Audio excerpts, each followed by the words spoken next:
శుక్లాం బ్రహ్మ విచారసార పరమాద్యాం జగద్వ్యాపినీం వీణా పుస్తకధారిణీం అభయదాం జాడ్యాంధకారాపహాం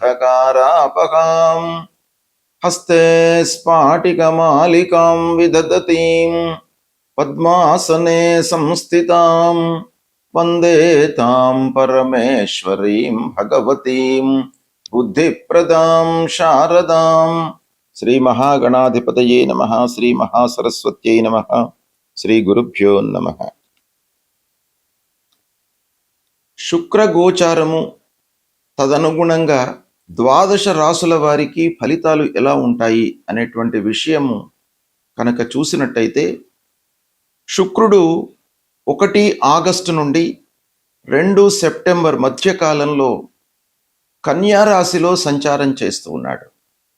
కన్యా రాశి శుక్రుడికి నీచ స్థానం అవుతుంది. అయితే కన్యా రాశి అధిపతి బుధుడు, శుక్రుడికి బుధుడు మిత్రగ్రహము గనక, అంటే మిత్రుని క్షేత్రంలో నీచ స్థానంలో సంచారం చేస్తూ ఉన్నాడు. అంటే నీచ స్థానం మూలకంగా కలిగేటువంటి దుష్ప్రభావము మిత్రక్షేత్రము మూలకంగా అది మనకు కాంపెన్సేట్ అయ్యి మధ్యస్థమైనటువంటి ఫలితాలు శుక్రుడి మూలకంగా కలిగే సూచనలు బాగా ఉన్నాయి. అయితే శుక్రుడు చాలా ప్రధానమైనటువంటి గ్రహం. శుక్రుడు ఎన్నో విషయాలపై ప్రభావాన్ని చూయిస్తాడు. ముఖ్యంగా శుక్రుడు దాంపత్యం పైన, సుఖము, వాహనాలపైన, వస్త్రాలు, ఆభరణాలు కొనుగోలు, సుగంధ ద్రవ్యాలు, సంగీతము, సాహిత్యము, చతుషష్ఠి కళలపైన, విలాసవంతమైనటువంటి వస్తువులను కొనుగోలు చేయడము, విలాసవంతమైనటువంటి జీవితాన్ని గడపడము, సౌందర్యానికి, ఐశ్వర్యానికి, శృంగారానికి, సమస్త భోగ భాగ్యాలకు కూడాను కారకుడు శుక్రుడు. అలాంటి శుక్రుడి యొక్క స్థితి, సంచారము ఏ స్థానాలలో జరుగుతుంది అనేటువంటిది చాలా ప్రధానమైనటువంటి అంశము. శుక్ర బలము స్త్రీణాం శ్రేష్టం అని శాస్త్రం చెబుతోంది. ముఖ్యంగా శుక్రుడు మంచి స్థానాలలో సంచరిస్తున్న సమయంలో మనకు సుఖ సౌఖ్యాలు కలుగుతాయి. పుట్టిన సమయం లోపల కూడాను శుక్రుడి యొక్క స్థితి అనుకూలంగా ఉన్నట్టయితే వాళ్ళ యొక్క జీవనము సుఖమయంగా కొనసాగుతుంది అని మనకు జ్యోతిష్ శాస్త్రం చెబుతోంది. కనుక శుక్రుడి యొక్క సంచారానికి అత్యంత ప్రాధాన్యత ఉంది. కనుక శుక్రుడి యొక్క గోచారం దృష్ట్యా మేషాది ద్వాదశ రాసుల వారికి ఎలాంటి ఫలితాలు ఉంటాయి అనేటువంటి విషయాన్ని తెలుసుకుందాం. ధనుస్సు రాశి వారికి శుక్ర గోచారం ఎలా ఉందో తెలుసుకుందాం. శుక్రుడు 1 ఆగస్టు నుండి 2 సెప్టెంబర్ మధ్యకాలంలో కన్యా రాశిలో, అంటే నీచ స్థానమైనటువంటి కన్యా రాశిలో బుధుని క్షేత్రంలో, బుధుడు మిత్రుడు, మిత్రక్షేత్రంలో సంచారం చేస్తూ ఉన్నాడు. అయితే ధనుస్సు రాశి వారికి దశమ స్థానం అవుతుంది. దశమ స్థానము గోచార రీత్యా ప్రతికూలంగా చెప్పబడి ఉంది. కవి రగదశ షడ్ వర్జ్య అన్నాడు. అంటే దశమ స్థానము ప్రతికూలమైనటువంటి స్థానము గోచార రీత్యగా చెప్పబడి ఉంది. కాబట్టి అలాంటి దశమ స్థానంలో శుక్రుడి యొక్క సంచారం జరుగుతుంది. ధనుస్సు రాశి అధిపతి గురువు శుక్రుడు శత్రుగ్రహాలు. అయితే శుక్రుడు మళ్ళీ బుధుని క్షేత్రంలో సంచారం చేస్తున్నాడు కాబట్టి అది మిత్రస్థానం అవుతుంది. ఇలా ఈ కాంబినేషన్ చూసినట్టయితే 50% మీకు మంచి ఫలితాలు శుక్రుడి మూలకంగా ఈ సమయంలో కలుగుతాయి. అయితే శుక్రుడు కన్యా రాశిలో ఉంటూ సప్తమ దృష్టితో చతుర్థ స్థానాన్ని చూస్తున్నాడు. అంటే మీనరాశి చతుర్థ స్థానం అవుతుంది.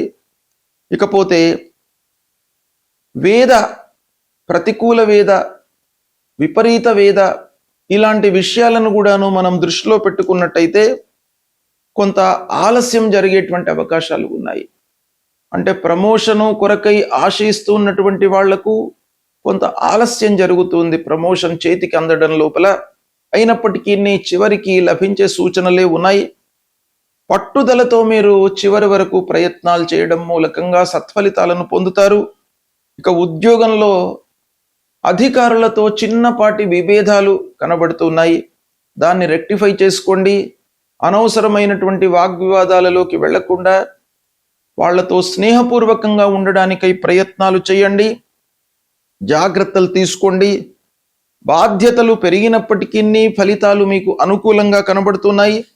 వ్యాపారులకు, కొత్త పెట్టుబడులకు అనుకూలమైనటువంటి సమయము కాదు. కనుక వ్యాపారస్తులు ఒక నెల రోజుల పాటు కొత్త వ్యాపారానికి వాయిదా వేసుకోవడానికై ప్రయత్నాలు చేయండి. చేతిలో ఉన్న వ్యాపారాన్నే కొనసాగించడానికై మనస్సు నిలపండి. ఇక ప్రభుత్వ పనులు చేస్తూ ఉన్నటువంటి కాంట్రాక్టర్స్ విషయం ఆలోచించినట్టయితే కొంత ఆలస్యంగా మీకు చేతికందడము, ఆలస్యంగా మీకు రావాల్సినటువంటి డబ్బు రావడము, ఇలాంటివి జరిగే సూచనలు ఉన్నాయి. తద్వారా కొంత ఇబ్బందులను ఎదుర్కొంటారు. తల్లిదండ్రుల యొక్క ఆరోగ్యంపై మీరు శ్రద్ధ చూపాలి. ఈ సమయం లోపల కుటుంబానికి సమయం వెచ్చించండి. మీకు వర్క్ లోడ్ పెరుగుతుంది. వర్క్ లోడ్ మూలకంగా కుటుంబాన్ని, పిల్లలను, భార్యను మీరు ఓవర్లుక్ చేసే అవకాశం ఉంది. అయితే కుటుంబానికి సమయాన్ని వెచ్చించడం మూలకంగా మీకు ఇంటి వాతావరణం లోపల ఒక సుఖశాంతి ఏర్పడుతుంది. అది చాలా ఇంపార్టెంట్ విషయం గనక దానిపై మనస్సు నిలపండి. ఇకపోతే భార్యాభర్తలు విషయం లోపల పట్టింపులలోకి వెళ్లకుండా ఫ్లెక్సిబుల్గా ఉండడము ఈ సమయంలో చాలా అవసరము. అనవసరమైనటువంటి వాగ్వివాదాలు రాకుండా, డీప్ డిస్కషన్స్ చేయకుండా ఉండడం చాలా మంచిది. విద్యార్థులు ఏకాగ్రతతో చదివినట్టయితే సత్ఫలితాలను పొందుతారు. మంచి సూచనలు ఉన్నాయి విద్యార్థుల పరంగా. ఇక అనవసరమైనటువంటి ప్రయాణాలను మట్టుకు తగ్గించుకోండి, ఖర్చులను తగ్గించుకోండి. ప్రయాణాల మూలకంగా అలసట గోచరిస్తుంది. ప్రశాంతతకు మీరు ఎక్కువగా ప్రాధాన్యం ఇవ్వండి ఈ సమయం లోపల.